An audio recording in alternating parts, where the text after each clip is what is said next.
Did you know a simple onion cut in half, combined with honey, can completely change your plants?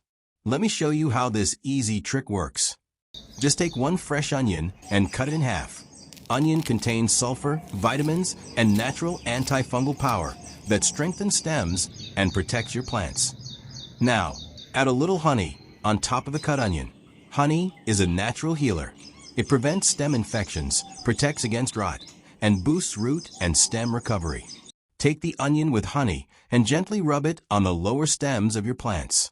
Do this once a week. The mixture forms a natural protective coating that keeps pests and fungus away while feeding your plant. In just a few days, you'll notice stronger stems, greener leaves, and faster recovery in your plants. This is a quick and natural hack anyone can do at home. So next time you cut an onion, remember, with a little honey, it's not just for your kitchen, it's food and medicine for your plants. Try it and share your results in the comments.